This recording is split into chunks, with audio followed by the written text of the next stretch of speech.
Kabul is known to the world as a place of checkpoints and suicide bombs.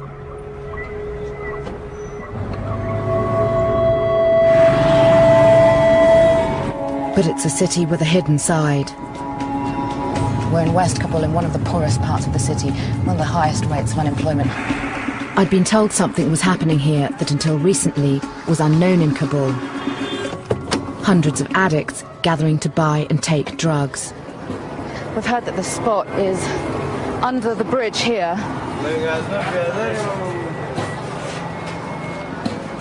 Salam.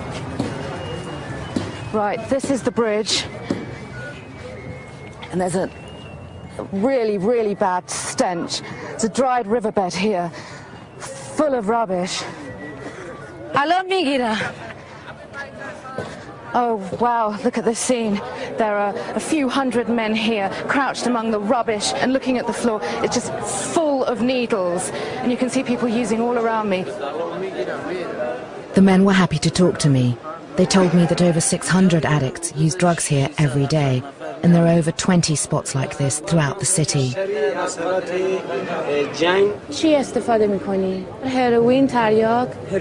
This gentleman here says everybody here is taking heroin. The UN estimates that 8% of the adult population has a drug problem, but the men told me of a new development.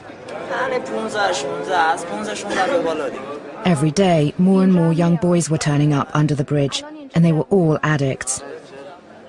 They called one boy over. Ibrahim is only 15. He'd been smoking heroin since he was 13.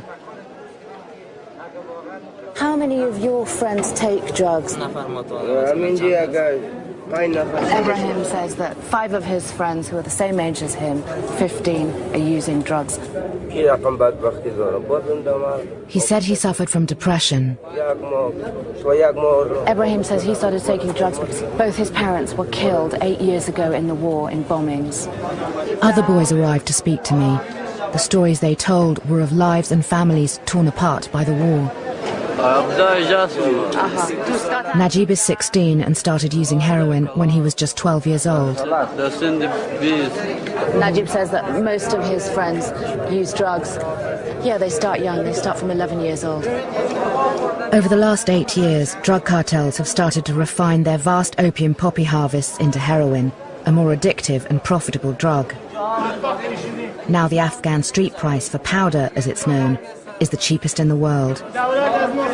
Some of the men under the bridge said that boys hang out on top of the bridge here.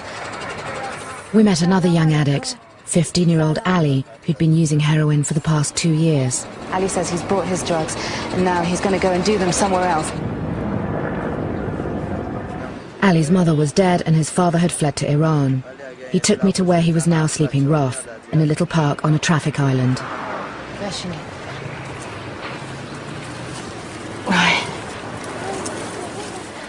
Ali preferred smoking away from the squalor under the bridge. He'd bought a wrap of heroin, about a gram, for just over £1. I wanted to know why he was so heavily addicted at such a young age.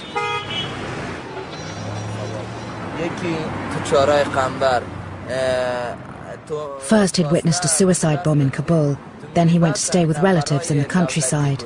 He says while he was there, the Americans bombed his village, and dozens of people died. He saw bodies scattered everywhere. And he and other villagers had to pick up the bits of body and put them in plastic bags. Ali said the war in Afghanistan breaks his heart. He says, I'd rather not live than live through this war. Sometimes I just want to kill myself. The psychological damage of the war and the flood of cheap heroin have contributed to addiction rates doubling in the last 5 years. We were told that the problem was so severe among the child population that some were taking desperate measures to fund their habits. One child agreed to meet us at a safe house and asked for his identity not to be revealed. Mukhtar is 13 years old and started taking heroin after his parents were killed by shelling in the city. He explained how he came into contact with the drug. From the age of 8 years old, he used to be paid money by drug addicts to guard them when they were doing their drugs. He started to smoke when he was 9, and soon he was struggling to feed his habit. Mukhtar, how do you earn the money for drugs? He pays for heroin by working as a child prostitute. Mukhtar says there's a man who looks after me. I stay with him at night, and that's how I get money for drugs. At 9 years old, did you know what was happening to you? Did you know what sex was? Mukhtar said he'd learnt about prostitution from other users. He says that children are selling their bodies here because there are no jobs, there's no work, many of them addicted. What would happen to you if people knew? He told me that homosexual relationships and prostitution are taboo in Afghanistan. They're looked upon very badly, and if you're caught, you could be shot dead.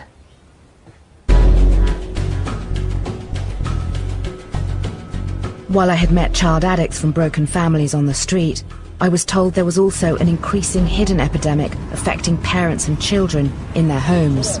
So we're going to meet a group of doctors and social workers who make home visits in the old city in the centre of Kabul.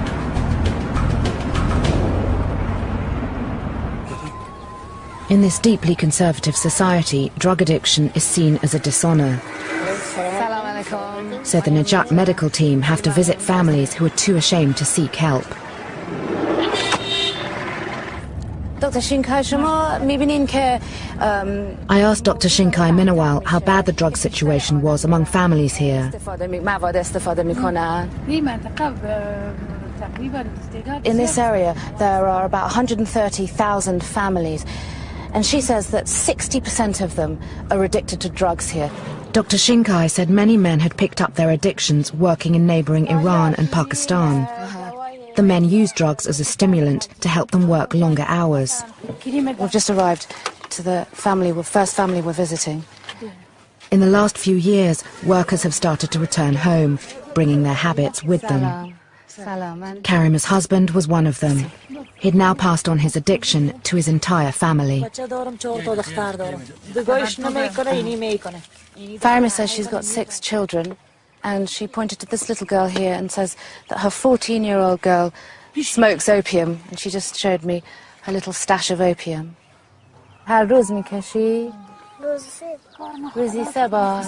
Farima says she smokes opium every day, 3 times a day. According to the UN, half of all drug users in Afghanistan give opium to their children. Everybody stopped talking now because somebody's at the door outside, and they've become very nervous. There's a lot of stigma involved in drug addiction. We've been told we have to stop filming, we have to leave. We've got to put the camera down now.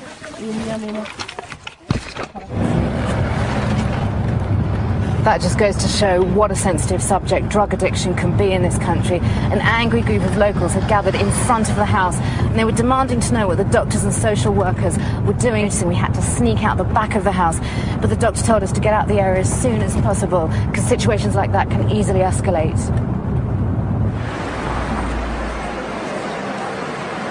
We just spoke to the doctors, and they told us that they've made it back here to the centre. Dr. Shinkai said that drugs are haram, or forbidden, in Islam. The doctor says that this is very dangerous work they're doing, that their team is frequently attacked. They've had stones thrown at them, and they've even been beaten up. She said more and more children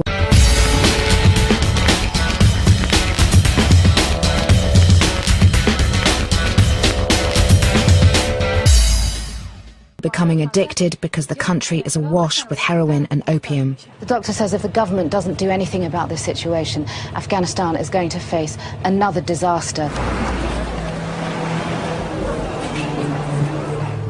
I was about to discover another reason why drug addiction is destroying Afghanistan's children.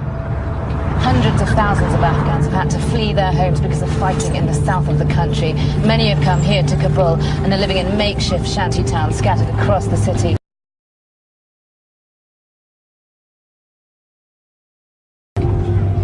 The Charhaya Gambar camp is home to over 5,000 people who have fled fighting in Helmand province. Most have no access to hospitals or schools. I'm going to meet a man from a charity called Ashiana that provides basic services for the refugee camp. He's going to take me in and introduce me to some families. Salam alaikum. Salam alaikum. Name man Ramita has.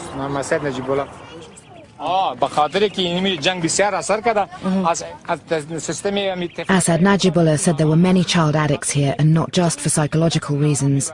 Once again, the war was to blame.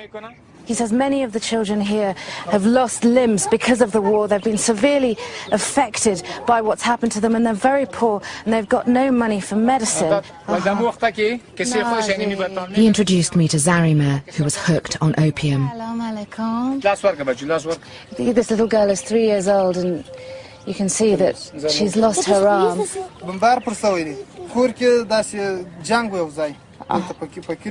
Her brother told me that their village had been attacked. There was fighting between the insurgents and the government, and then all of a sudden everything in sight was bombed. They didn't care whether they were enemy or not. They bombed all the civilians, and that's when his little sister lost her arm.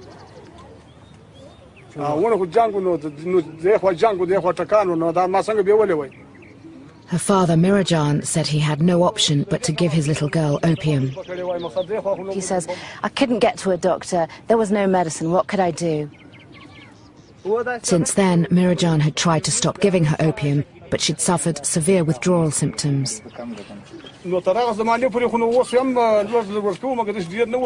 I asked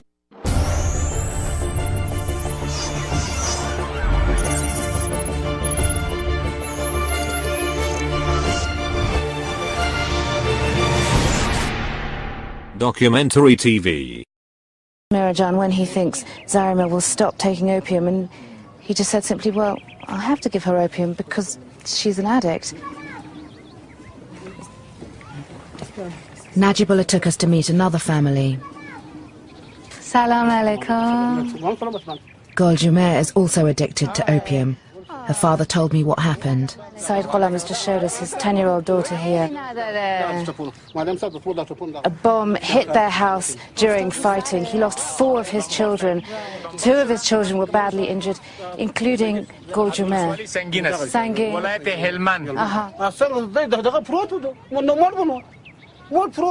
There had been no doctors in the village to help. This little girl's arm wasn't completely amputated, and there was a local man in the village that knew something of medicine who had to amputate her arm, and you can imagine the pain she must have been in.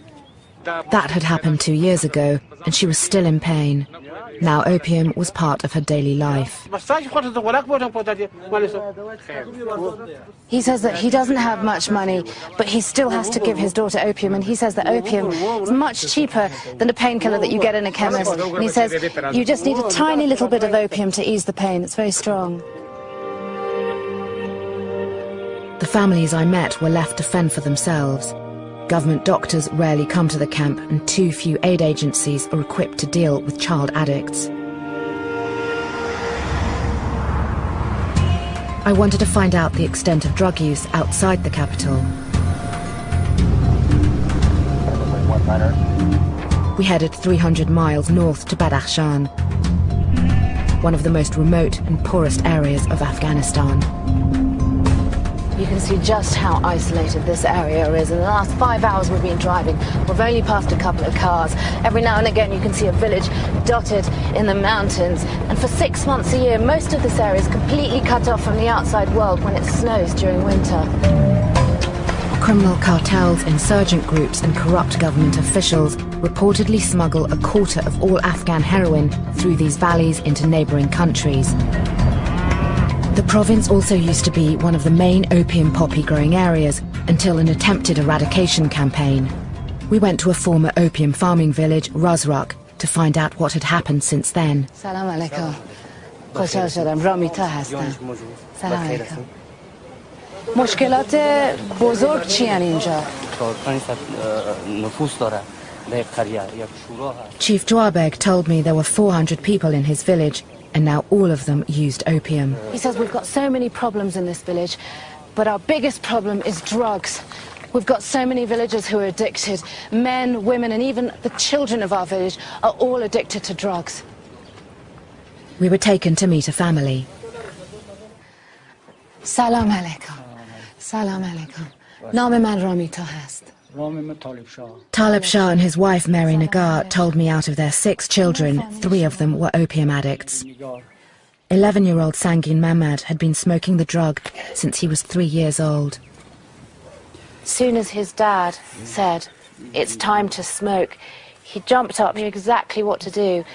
He just put his head on the pillow and he lay down here, and he's just waiting for his dad to give him opium. Talib Shah explained his son has to smoke 3 times a day, otherwise he suffers from painful withdrawal symptoms.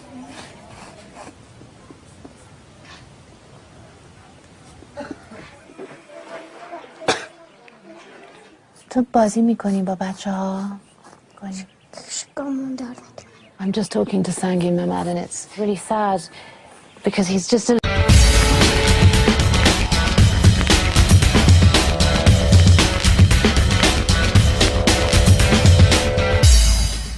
little boy, but he's just out of it. He's talking to me in a whisper, you just saw, and he says that when he doesn't smoke, he feels real pain. And I asked him, do you ever go out and play with the kids, play with other kids? And he said, no, I'm just in pain. Mary Nagar originally gave her son opium to cure a stomachache, but now the family take the drug for a very different reason. Mary Nagar says there's not enough food to feed the whole family, and when you smoke opium, you lose your appetite. Why don't you spend your money on food rather than opium? Talib Shah said food was more expensive than opium.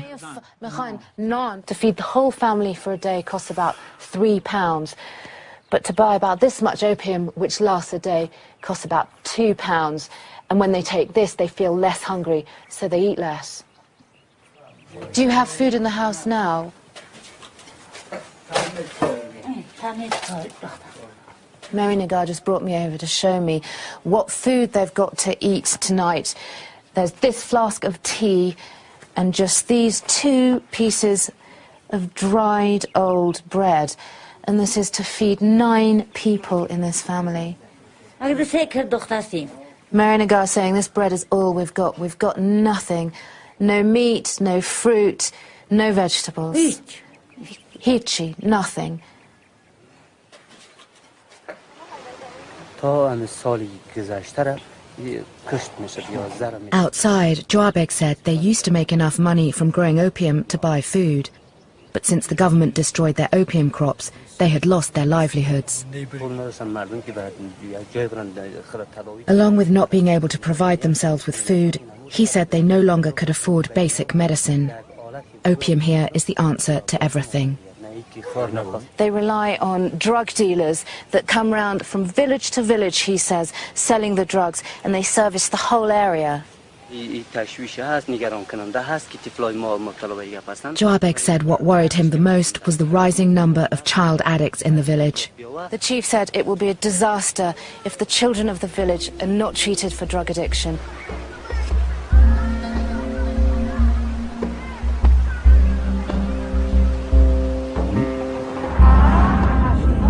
Access to drug rehabilitation in Afghanistan is severely limited. There's only one centre in Kabul that helps children. Funded by the US State Department, Sangha-e-Maj was originally set up to treat women. But recently, patients were turning up with their children, who were also addicts. There's only room for 20 children. For the first part of the treatment, they're forced off the drugs, a process known as cold turkey. This causes excruciating headaches, joint pain, vomiting and shivering.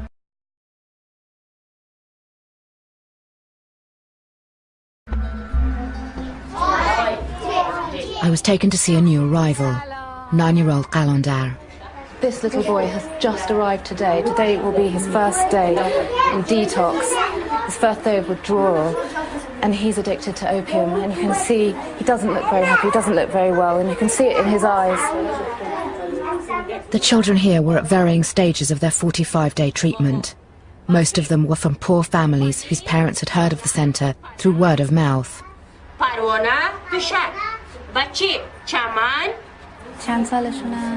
10 سال ده. آها.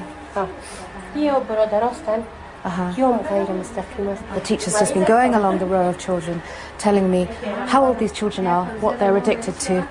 All of these little children on this row are addicted to heroin.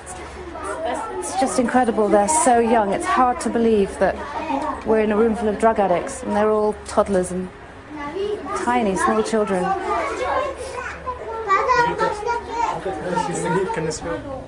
I spoke to some of the children about their experience. These little boys are in detox right now. It's only their third day. I asked 5-year-old Yahya if he knew why he was here. Yahya said that I'm here to kick the habit because I'm on powder. He means heroin. Rahula explained why his little brother had been taught to smoke heroin. He says that he was given it because he had toothache. He says that his addiction got so bad that he'd cry when he didn't have it and he'd start chewing old bags of heroin. 12-year-old Chaman became addicted by inhaling her father's heroin smoke. I asked her if giving up was hard and she said, it was really hard. It took a week and the whole of my body burnt and ached.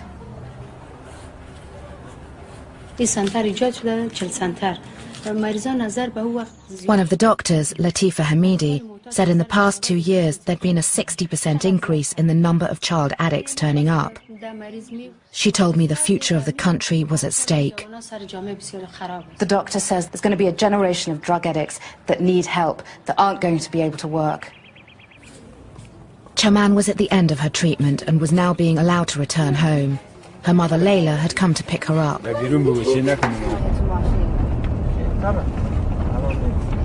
You can see that Chaman is smiling now. She was crying when she left the centre. That's because she's just found out that her father's not home.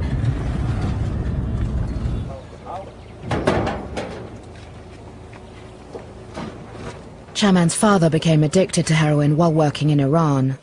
When he smoked at home, drug dependency spread through the family. Even Chaman's 1.5-year-old brother was affected. Layla told me Chaman had already completed rehab once before, but it had failed. She went, first of all, when the whole family went, but she was affected by it yet again when Layla's husband returned. Chaman and her family appear to be stuck in a vicious cycle. They know that when the father returns, they'll become addicts again.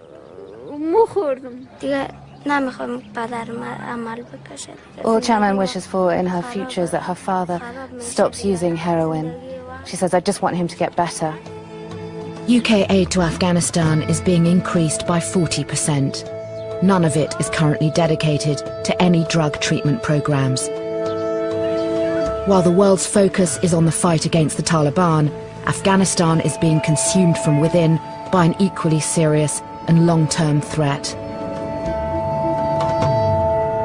If you want to find out more about drug addiction in Afghanistan or any other issue covered on Unreported World, please visit our website at channel4.co.uk.